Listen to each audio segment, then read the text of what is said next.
Even banking as we know it's built on trust, a very popular theme in the ecosystem, and regulations are key. And I think it shows also this concentration of power in single institution is bad. So again, coming back to first principle and what Satoshi Nakamoto wanted is a more equitable distribution of wealth and giving that in a decentralized fashion. So I'm not saying, Bitcoin will cure all of those evils. I don't think banks will go away, but it shows that more concentration can lead to bad outcomes. And I'm not sure if now the outcome of the outcome that UBS is going to take over Credit Suisse will do away with those risks. Unfortunately, it seems like we're heading to an even more concentrated financial industry.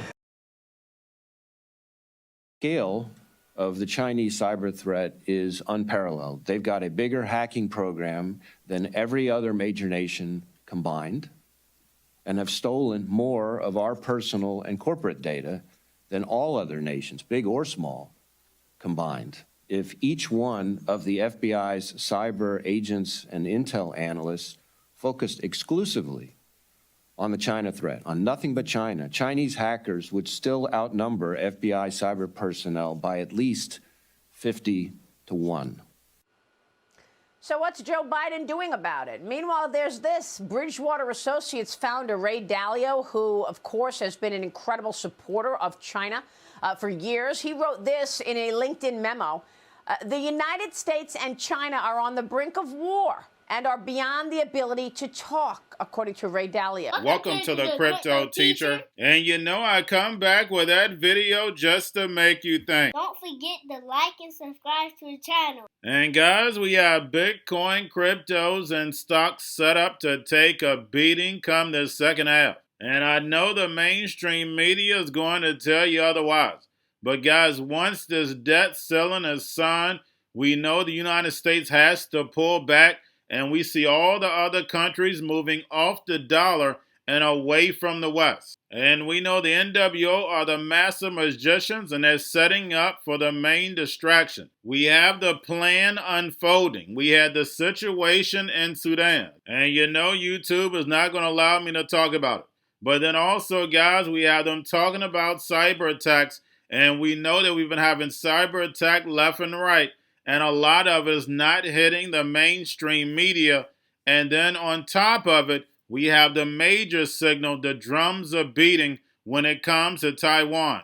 And the same in the Middle East. And guys, we know this is all set up as a plan to move us over to the fourth industrial revolution. So even though Bitcoin and crypto will have a pullback, along with tech stocks and the digital transformation, they're going to rise like the phoenix. Because the robots, algorithms, and drones are going to take the economy over, pay each other with crypto, and the sheep are going inside the metaverse. And remember, the crypto teacher told you, because he knows when it comes to the New World Order, it's all planned out. You have a wonderful day.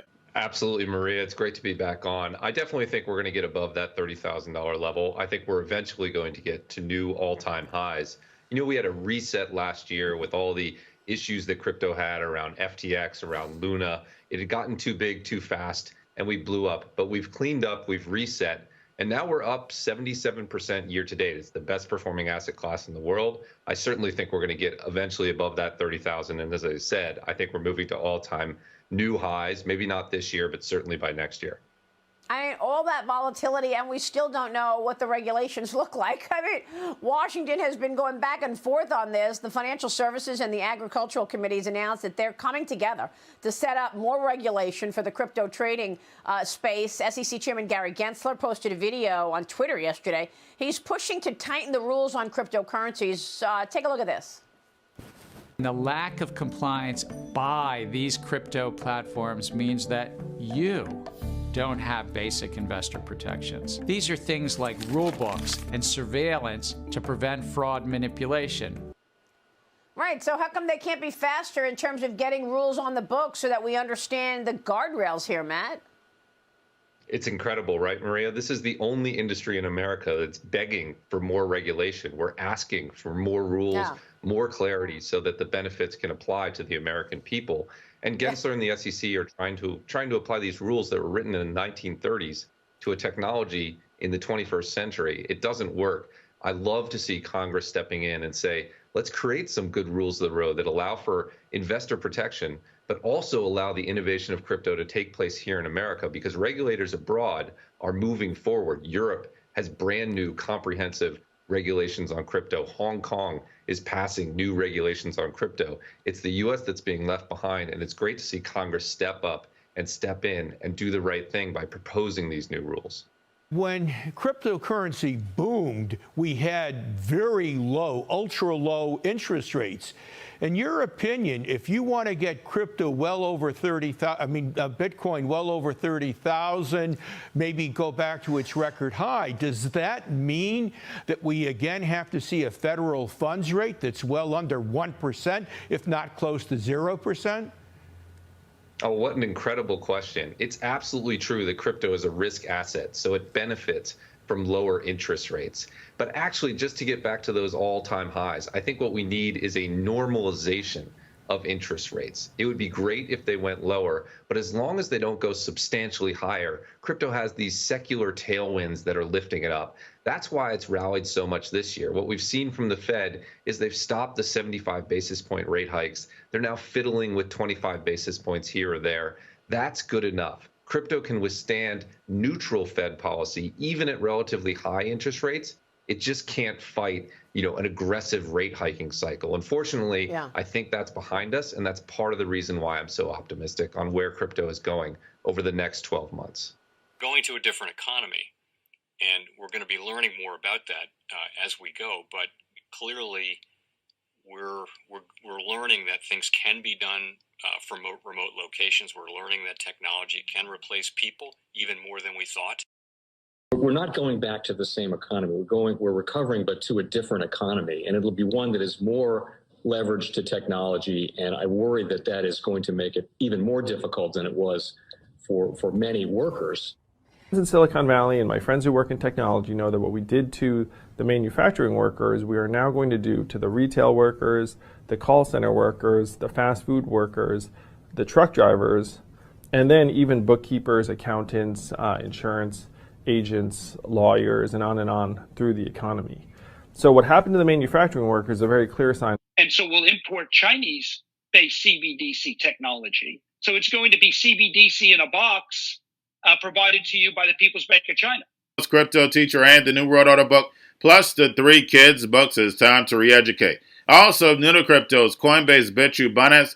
Do not forget book links and crypto links are in the description. The stock channel, guys. Don't forget to go like, subscribe, spread everywhere. You have your Kobo, your chip stocks, your banking, your gaming. While everybody's sitting at home, get home stocks, the Seaver, the biotech stocks. And while everybody's at home wishing they were still getting that free money, what are they doing? Drinking and smoking weed. Don't forget about those stocks, and you have a wonderful day. The most powerful person in the world is the storyteller. The storyteller sets the vision, values, and agenda of an entire generation to come. Steve Jobs. And guys, I truly believe in this. When you look at the New World Order, they're the storytellers. And that's the reason why I wrote my New World Order book. But guys, now it's time to change the current generation. And I wrote 3 kids books. I love the Trinity because I understand the power that's in it. So I have 3 books. We have an opportunity to change the generation, to educate. Not just me, but I want to show you that I take action on a daily basis. And I want you to take action on a daily basis. Whether it's your job, whether it's in your community, we have an opportunity right now to educate the masses. I posted this on my Twitter account. Please share, but this is a short clip of the 3 books. There's going to be a clothing line and action figures. Please get these books for your kids, nephews, cousins, friends, so therefore we can start the re-education now. Because as we see, the 4th Industrial Revolution foundation is definitely here. Robots, algorithms, drones, taking humanity out the picture. We have to re-educate. But let's get into the video. Part 1. King Joshua and Drama Team save the village. Part 2. King Joshua and Drama Team save New York from COVID Stories 3. Part 3. King Joshua and Drama Team goes to China. It's mandatory to get part 1, part 2, and part 3 of this series. It's time to re-educate Generation Z.